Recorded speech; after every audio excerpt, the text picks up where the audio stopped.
ഈ ഓണത്തിന് ഗംഭീരമായ സിനിമകളാണ് വരുന്നത്. ഏതൊക്കെയാണെന്നറിയോ? ഓണം കളറാവും ഇപ്രാവശ്യത്തെ. ലാലേട്ടന്റെ സിനിമ ഉണ്ട്. ലാലേട്ടന്റെ ഒപ്പം വരുന്നവരാ സത്യനന്ദിക്കാട് ലാലേട്ടന്റെ ആശീർവാദ് സിനിമാസ് ഹൃദയപൂർവ്വം. തീർച്ചയായിട്ടും. പിന്നെ വരാറെന്നറിയോ? ഫഹദ് ഫാസില്. ലാലേട്ടന് ചെക്ക് വെക്കാൻ വേണ്ടിട്ട് ഫഹദ് ഫാസില്. കഴിഞ്ഞ ഓണത്തിനാണോ ആവേശമല്ലല്ലോ? കഴിഞ്ഞ ഓണത്തിനാണ് ആവേശം, എനിക്ക് ഓർമ്മയില്ല. ആവേശം പൊളിച്ചതിന് ശേഷം വീണ്ടും വരുന്ന ഒരു സിനിമയാണ് ഓടും കുതിര ചാടും കുതിര.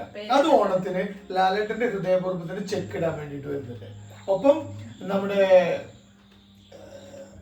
ആരാ, നെസ്ലൻ ദുൽഖർ സൽമാന്റെ നിർമ്മാണത്തിൽ നെസ്ലന്റെ സിനിമ ലോക. അത് വേറൊരു മേക്കിംഗ് ആണ്. നല്ല ബിഗ് ബഡ്ജറ്റ് ഒരു സിനിമയാണ് ലോക വരുന്നത്. അതിന്റെ ടീസറൊക്കെ തന്നെ ഭയങ്കര രസമായിരുന്നു. പിന്നെ ഒരാൾ കൂടി ഉണ്ട്, ഷെയ്ൻ നിഗത്തിന്റെ സിനിമ കൂടി. ഒരു ഓണക്കാലത്താണ് RDX വന്നിട്ട് കലക്കിയത്. അപ്പൊ ഈ ഓണക്കാലത്ത് ഷെയ്ൻ നിഗത്തിന്റെ ഭാഗ്യമായിട്ട് ബാൽട്ടി.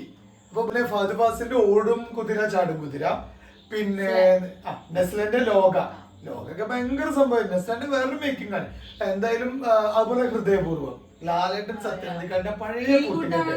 ഓക്കെ, സത്യനന്ദിക്കാട് സിനിമയില് ലാലേട്ടന്റെ കൂടെ നമ്മുടെ സംഗീതം ഉണ്ട്, പ്രേമലു സംഗീതും ലാലേട്ടനുള്ള കോമ്പിനേഷൻ സീനൊക്കെ പൊളിയായിരുന്നു എന്നാണ് സോഷ്യൽ മീഡിയയിൽ ഇങ്ങനെ കാണുന്നത്. എന്തായാലും ഈ ഓണം കളറാക്കാൻ ഇത്തരം ഒരു വലിയ വമ്പൻ താരനിര തന്നെ വരുന്നുണ്ട്. നമുക്ക് വെയിറ്റ് ആൻഡ് സീ. അത്ര പറയാനുള്ളൂ.